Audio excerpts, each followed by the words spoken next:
En 1981, un joven investigador estaba literalmente arrodillado en el barro. Estaba ahí limpiando con un cuidado extremo el polvo acumulado sobre un pequeño fragmento de piedra romana. En Novayas, en Aragón, si no recuerdo mal. Exactamente, en la pequeña localidad de Novayas. Pues bien, damos un salto temporal, de 45 años. Nos plantamos en 2026 y resulta que esa misma persona está utilizando inteligencia artificial para teorizar sobre el futuro del patrimonio. Que se dice pronto, ¿eh? Y ya ves, y no solo eso, está publicando thrillers históricos y produciendo series de audio inmersivo, en inglés, ojo, para resucitar los barrios judíos medievales ante una audiencia verdaderamente global. Es un giro, bueno, una pasada. Bienvenidos a este análisis a fondo. Soy vuestro anfitrión habitual, encantado de estar aquí. Y hoy vamos a arrancar con una pregunta que me parece clave. ¿Cómo sobrevive un académico a esta era de la inmediatez, a la era de TikTok, sin perder ni un ápice de su rigor científico? Hola a todos, encantada de volver a los micrófonos. Y, a ver, es que esa pregunta es el gran dilema contemporáneo, sin ninguna duda. Claro, porque renovarse o morir, ¿no? Totalmente. Pero la respuesta no pasa por aferrarse al pasado, ni muchísimo menos por venderse a la superficialidad. Pasa por una transformación metodológica que es, bueno, brutal. Eso es lo que vamos a desgranar hoy. Tenemos sobre la mesa las fuentes y documentos que analizan la trayectoria de Ignacio Javier Bona López. Exacto. Lo que tenemos hoy aquí es literalmente la disección de una carrera que rompe por completo con esa idea antigua del erudito que vive encerrado en su torre de marfil. Como si fuera un ermitaño rodeado de libros antiguos. Justo.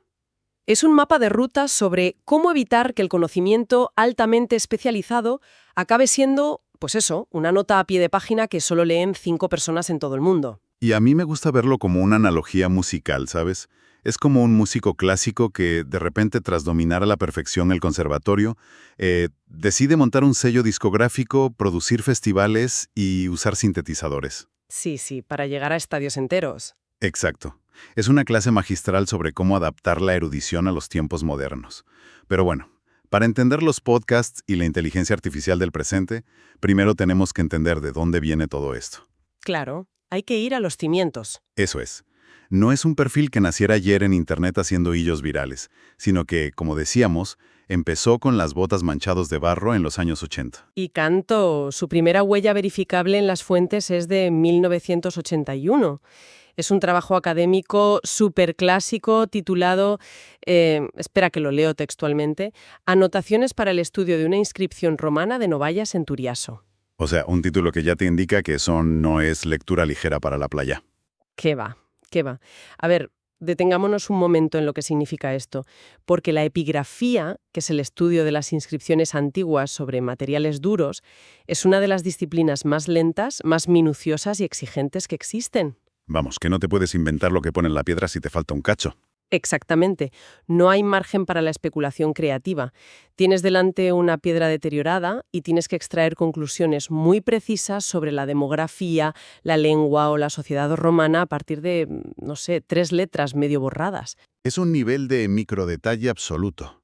Es, digamos, el método científico en su forma más pura y dura. Y eso es crucial. Porque si hoy Bona López puede permitirse el lujo de escribir novelas o de hablar de inteligencia artificial sin que la comunidad académica lo descarte como a un advenedizo o un charlatán, es precisamente porque empezó bajando al barro. Claro, tiene el carnet de arqueólogo curtido. Totalmente. Su credibilidad no se construyó tuiteando sobre historia, sino aplicando un rigor extremo en la arqueología de campo. Construyó primero unos cimientos muy sólidos, antes de plantearse siquiera pintar la fachada. Pero a ver, yo veo ese inicio tan hiperenfocado, tan solitario, y me surge una duda. Hay miles de investigadores brillantes que se pasan la vida entera analizando inscripciones romanas o, no sé, contando fragmentos de cerámica ibera. Sí, y es una carrera muy respetable. Muy respetable, pero muy de nicho, ¿sabes? Nadie sale en las noticias por catalogar 50 vasijas. Sin embargo, damos un salto a 1988 en las fuentes y vemos que Bona López aparece como editor de un volumen enorme titulado El Moncayo, 10 años de investigación arqueológica. Ajá. De repente ya no está mirando una sola piedra con lupa, está coordinando todo lo que se sabe sobre una montaña entera y su entorno a lo largo de una década. ¿Cómo se da ese salto, de la trinchera individual a la dirección de orquesta? A ver, ese es el primer gran punto de inflexión en su estrategia profesional. Él se da cuenta de que la investigación aislada, por muy buena que sea, tiene un impacto muy limitado. Claro, si no lo agrupa se pierde. Eso es. Para que la historia de un territorio importe de verdad, alguien tiene que aglutinarla, darle un sentido de conjunto. Y aquí entra su faceta institucional, que es clave en el informe. Cuéntame más sobre eso, porque la palabra institucional a veces da un poco de pereza. Ya, suena a burocracia. Pero mira, él asume roles como la presidencia del Centro de Estudios Turiosonenses, que es una institución vinculada a la institución Fernando el Católico, un referente absoluto en la provincia de Zaragoza. Vale, para quien nos escucha y no esté familiarizado con el ecosistema académico regional en España, ¿qué significa exactamente presidir un centro de estudios de este tipo? Porque, como decíamos, suena a cargo puramente burocrático de firmar 4 papeles y organizar la cena de Navidad. Bueno, podría serlo. Podría serlo si te limitas a calentar la silla, pero en la práctica, un centro de estudios local o regional es verdaderamente el motor que decide qué se investiga. Ah, o sea, deciden dónde va el dinero. Exacto. Deciden qué becas se otorgan, qué libros se publican y, muy importante, cómo se protege el patrimonio de una comarca entera, que en este caso es Tarazona y el Moncayo. O sea que tienen poder de decisión real sobre el terreno. Muchísimo. Al liderar esta institución, él deja de ser solo un creador de conocimiento encerrado en su despacho, para convertirse en un gestor territorial. Empieza a entender cómo la historia encaja con la política local, con los presupuestos del ayuntamiento, con la protección urbanística. Entiendo. Está aprendiendo a ver el tablero completo, no solo una casilla. Adquiere un peso institucional que le da una autoridad tremenda. Cuando él habla del patrimonio aragonés, no es un teórico dando lecciones desde un sillón en Madrid, es alguien que ha organizado el trabajo de campo de docenas de especialistas. Y ese contacto directo con la realidad administrativa y territorial, el mancharse las manos con la gestión, es lo que propicia su segunda gran metamorfosis. Que es cuando la cosa se pone realmente interesante, ¿no? Sí, porque la arqueología clásica está muy bien, pero él empieza a pivotar hacia temas que tienen un impacto muchísimo más directo en la identidad viva de las ciudades. Pasa del mundo romano al patrimonio mudéjar. Claro, publica en 2002 aquel libro, El Mudéjar en Tarazona. Exactamente. Y de ahí entra de lleno en lo que será su gran especialidad a lo largo de los años, que es el legado sefardí, la herencia de las juderías medievales en Aragón. Y aquí es donde tengo que hacer un inciso, porque el análisis que estamos desgranando detalla un caso de éxito tremendo con este tema. El caso de Calatayud. Ese mismo. El Ayuntamiento de Calatayud utilizó el trabajo de investigación de Bona López como la pieza clave, o sea, la justificación académica central para conseguir que la ciudad fuera admitida en la prestigiosa red Caminos de Sefarad, la red de juderías de España. Que no es fácil entrar ahí, ¿eh? Nada fácil. Es decir, su trabajo arqueológico se convierte literalmente en el pasaporte para entrar en un circuito turístico y cultural de primer nivel europeo. Y claro, aquí tengo que hacer un poco de abogado del diablo, si me lo permites. Adelante, adelante. Es el debate necesario, de hecho. A ver, cuando coges algo tan complejo, tan lleno de matices y, a menudo, de trauma histórico, como es la presencia y la posterior expulsión de los judíos en la península ibérica, Sí, un tema delicadísimo. muy delicado, y lo conviertes en un activo para atraer autobuses de turistas que vienen a pasar el fin de semana, comprar un imán para la nevera y hacer la ruta del vino. No estamos frivolizando. ¿No existe un riesgo inmenso de convertir el rigor arqueológico en un parque temático superficial, en una especie de Disneylandia medieval? Pues mira, es una preocupación muy legítima y es de hecho el gran terror, el pánico de la academia tradicional. Normal, se echan las manos a la cabeza. Muchos historiadores se rasgan las vestiduras y prefieren 1000 veces que un yacimiento se quede bajo tierra o en un archivo cerrado bajo llave antes que arriesgarse a que se, entre comillas, comercialice. Ya, el purismo académico. Exacto. Pero el concepto que define la trayectoria de Bona López y que resuelve esta tensión de manera magistral según nuestras fuentes es lo que llamamos la capacidad de transferencia. Capacidad de transferencia. Suena a término de ingeniería o de economía, no de historia. Explícamelo en la práctica. A ver, piensa en un traductor simultáneo en la ONU. Tienes a un diplomático hablando en ruso de física nuclear y necesitas que un político francés lo entienda al instante para tomar una decisión urgente sobre energía. Vale, tiene que traducir conceptos supercomplejos en tiempo real. Pues la capacidad de transferencia es exactamente eso, pero aplicado al tiempo y al conocimiento histórico. La genialidad de Bona López no consiste en diluir la historia de Calatayud para hacerla, no sé, fácil de tragar o tonta. No la simplifica al extremo. No. Consiste en extraer el dato arqueológico más frío, o sea, la ubicación exacta de una antigua sinagoga, los trazados urbanísticos de las calles medievales, los documentos fiscales del siglo XIV. Cosas superáridas. Cosísimas. Coge todo eso y lo traduce a un relato público que sea económicamente viable para la ciudad, pero culturalmente riguroso a la vez. O sea que no puedes entrar en la red Caminos de Sefarad simplemente imprimiendo unos folletos bonitos en la imprenta del pueblo y poniendo un cartel en la carretera de entrada. En absoluto. Es una red muy exigente a nivel europeo. Te exigen pruebas de que tu judería tiene una sustancia histórica real y demostrable, y de que la estás conservando adecuadamente, claro. O sea que no vale inventarse que aquí dormía el rabino. ¿Qué va?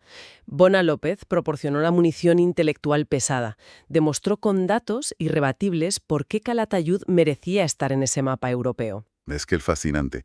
Convirtió la investigación de archivo, que desde un punto de vista puramente contable es un pasivo que solo genera gasto público, en un motor de desarrollo regional. Exacto.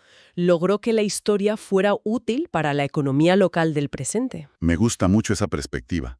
A ver, el turismo no es necesariamente el enemigo del patrimonio. Si se hace bien, es el vehículo, la gasolina, para que ese patrimonio se mantenga en pie. Claro, porque el mantenimiento cuesta mucho dinero. Claro, si los habitantes de una ciudad ven que sus ruinas medievales traen prestigio internacional y traen recursos económicos para los comercios locales, van a ser los primeros en querer protegerlas a muerte. Es cambiar el chip por completo, la historia como herramienta de futuro, no como un peso muerto del pasado. Y fíjate si tienen la mirada puesta en el futuro, que cuando parecía que lograr ese impacto en el desarrollo territorial ya era, no sé, el techo de cristal máximo, Sí, la jubilación dorada. pues la historia da un giro salvaje. Nos plantamos en la franja temporal más reciente que cubren nuestras fuentes, entre 2024 y 2026. Madre mía, prepárense. Y resulta que nuestro arqueólogo meticuloso de los años 80, el que limpiaba piedras con un pincelito, abraza la revolución tecnológica y la ficción narrativa con una fuerza que la verdad descoloca a cualquiera. Es que miras la lista de lo que ha estado produciendo recientemente y es para frotarse los ojos. Y no me refiero a que se haya abierto un perfil en una red social o un blog. Hablamos de una diversificación de formatos absoluta, ¿eh? Totalmente. Primero, su paso por los medios tradicionales. Hizo programas en Aragón Radio, como Lo que nadie sabe de Novayás, o Viajamos a Calatayud con Javier Bona. Ese paso por la radio es vital, vital. Es como el gimnasio donde entrena el músculo de la divulgación. ¿Por qué lo dices? Porque cuando te sientas frente a un micrófono en una radio generalista autonómica, no puedes esconderte detrás de largas notas a pie de página, ni usar jerga académica incomprensible. Ya, porque la gente cambia de emisora en 3 segundos. Exacto. Tienes 30 segundos para captar la atención de un conductor que va en el coche al trabajo o de alguien que está cocinando en su casa. Te obliga a identificar el núcleo emocional interesante de la historia. Te quita toda la paja académica. Te limpia el discurso por completo. Y vaya si lo limpió, porque de la radio saltó a la literatura, y con una mezcla de géneros explosiva. Por un lado tenemos ensayos que cruzan líneas temporales de forma muy radical. Sí, ensayos sobre tecnología. Títulos como Inteligencia Artificial en el Patrimonio y libros con títulos tan provocadores, ojo a esto, como Un futuro de mierda. Que es un título que tiene tela. Tiene tela. Y quiero detenerme aquí. Un arqueólogo teorizando sobre inteligencia artificial. ¿Cómo encaja eso? A primera vista, seamos sinceros, parece un intento un poco desesperado por subirse al carro de la moda tecnológica para vender libros. Podría parecerlo, sí, si no conociera sus antecedentes y su trayectoria. Pero piensa un momento en lo que hace la inteligencia artificial hoy en día y en lo que hace la arqueología tradicional. A ver. Ambas disciplinas tratan de encontrar patrones en inmensos mares de datos caóticos. La arqueología coge miles de fragmentos de cerámica dispersos por un valle e intenta reconstruir, por ejemplo, una ruta comercial romana olvidada. Vale, uniendo los puntos. Pues la inteligencia artificial hace exactamente lo mismo, pero con datos digitales. Ah, amigo. Claro. Cuando Bona López escribe sobre IA en el patrimonio, está abordando cómo los modelos predictivos pueden ayudarnos a saber exactamente dónde excavar, sin gastar dinero a lo tonto. O cómo el aprendizaje automático puede traducir textos antiguos, fragmentados, que un humano tardaría años en descifrar. Madre mía, claro. Es llevar la metodología arqueológica puramente al siglo XXI. Es usar la herramienta moderna para la tarea antigua. Visto así, tiene todo el sentido del mundo. Está utilizando la herramienta más avanzada de la actualidad para resolver los problemas de hace 2000 años. Exacto. Pero luego miro el resto de su producción reciente y me encuentro con ficción pura y dura, novelas y thrillers históricos, cosas como La arqueóloga digital de Bilbilis y El último rabino de Sefarad. Y aquí vuelvo a frenar un momento. A ver, dime. Escribir una novela de misterio, o sea, un thriller casi policial con tintes históricos, ¿no destruye eso el aura de seriedad de un investigador de su nivel? Yo sinceramente me imagino a sus antiguos colegas del centro de estudios rasgándose las vestiduras al ver a un académico serio escribiendo thrillers para el gran público. Y estoy segura de que alguno hubo que se las rasgó, no te quepa duda. La academia puede ser tremendamente celosa y muy a menudo confunde la aridez expositiva con el rigor intelectual. Sí, esa idea de que si es aburrido es más científico. Exacto. Creen que si algo es entretenido o te engancha, pues no puede ser científicamente exacto. Pero Bona López comprende algo que los grandes divulgadores anglosajones, en Reino Unido o en Estados Unidos, llevan décadas aplicando. ¿El qué? Evolutivamente para recordar listas larguísimas de fechas y datos demográficos en latín. Está diseñado para recordar historias. Claro, el relato como un caballo de Troya para introducir la historia real. Eso es, un caballo de Troya perfecto. El último rabino de Sefarad, por ejemplo, probablemente contiene exactamente la misma cantidad de investigación sobre la vida cotidiana, las tensiones sociales y los protocolos religiosos de la época que un artículo aburridísimo publicado en una revista científica de alto impacto. Pero con asesinatos y misterio de por medio. Claro, la diferencia es la envoltura, el paquete. Si publicas el artículo científico en PDF, lo van a leer 40 especialistas en todo el mundo. Si lo envuelves en un thriller vibrante, con personajes con los que la gente normal pueda empatizar y sufrir, esa historia y esos datos reales llegan a miles de lectores. Está hackeando el formato. Exacto, está hackeando el formato para salvar el contenido, para que no muera en un cajón. Y el último paso lógico en este hackeo del formato, en esta búsqueda incesante de nuevas audiencias, es el salto al audio bajo demanda y sin fronteras. Estamos hablando de los podcasts, claro. ¿El formato rey ahora mismo? Pero no hablamos de grabar una charla mal microfonada por Zoom, sino de proyectos muy ambiciosos. Lanza desde Calatayud Voces de Sefarad, y no contento con el mercado hispanohablante, cruza la barrera idiomática con una versión en inglés para el mercado internacional. Sí. Se titula Medieval Jewish Quarter of Zaragoza, A Sonic Journey Through Time, o sea, tela. Es que fíjate en el subtítulo, un viaje sonoro a través del tiempo. No estamos hablando de un audiolibro plano donde alguien lee un texto. No. El formato inmersivo implica usar diseño sonoro complejo, paisajes acústicos, sonido tridimensional, para meter a quien escucha literalmente en las calles estrechas de la Zaragoza del siglo XIV. O sea, recrear el ambiente de las sinagogas. El ambiente, el bullicio de los mercados de la época, los carros por la calle, todo. Es que esto es la construcción de una auténtica máquina del tiempo digital.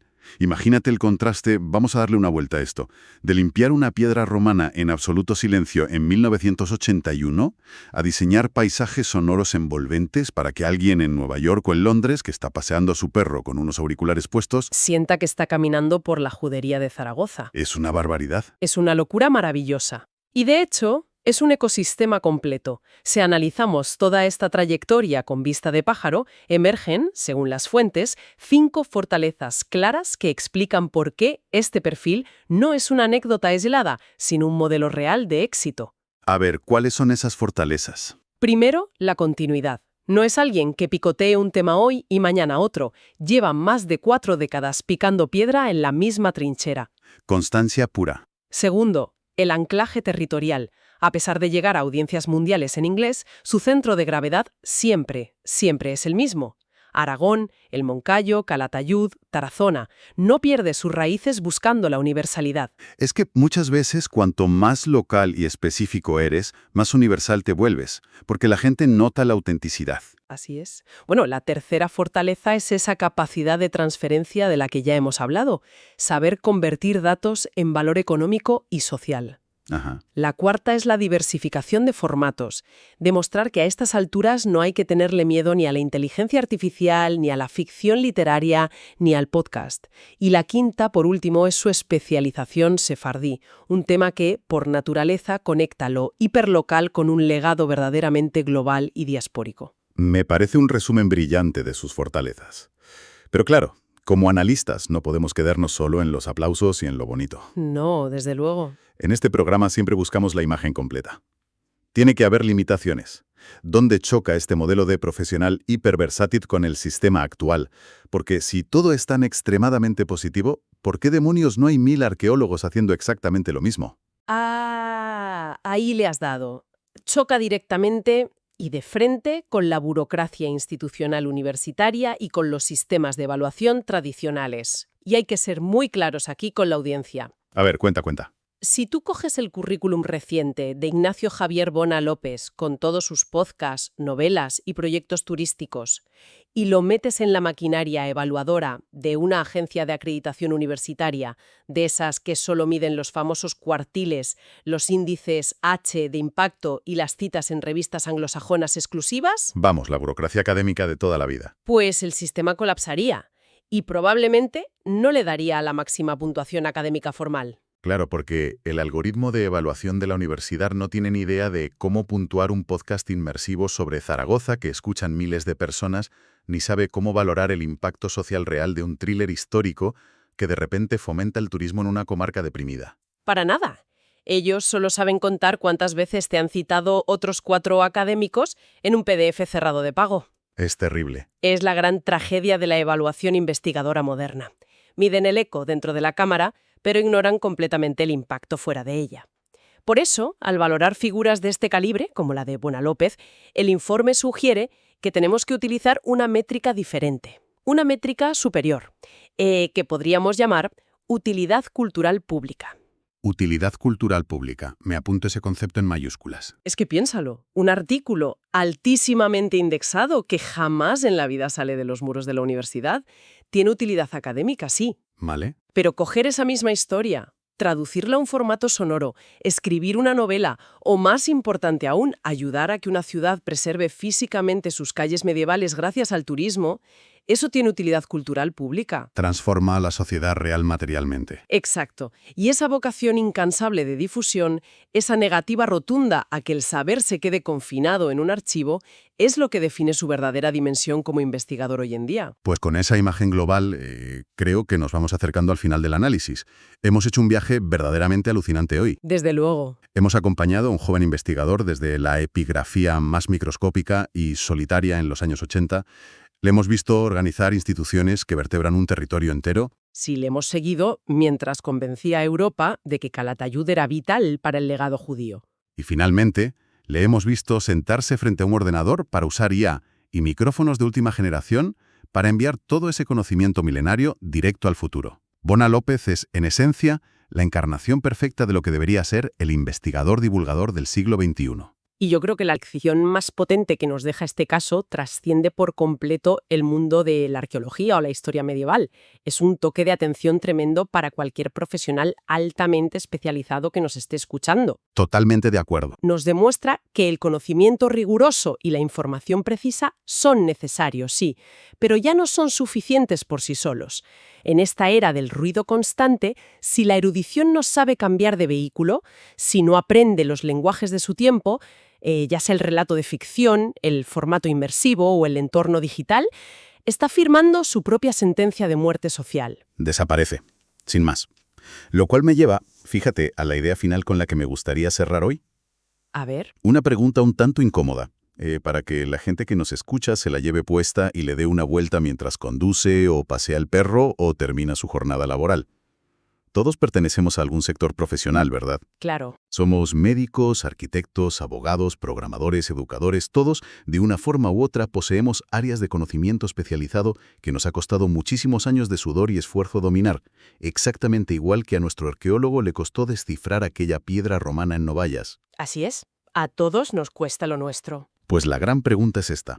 Si un experto en historia antigua ha sido capaz de vencer el pudor académico, si ha tenido la enorme audacia de utilizar thrillers policíacos, reflexiones sobre inteligencia artificial y diseño sonoro en inglés para conseguir que el mundo entero se enamore de la historia de la España medieval, ¿Qué se dice pronto? De nuestros propios campos profesionales se están perdiendo, se están pudriendo literalmente en el cajón del olvido, simplemente porque tenemos un miedo atroz a cambiar el formato en el que los contamos. Buf, es desde luego una pregunta brutal que debería hacernos replantear cómo comunicamos el valor de lo que hacemos en nuestro día a día.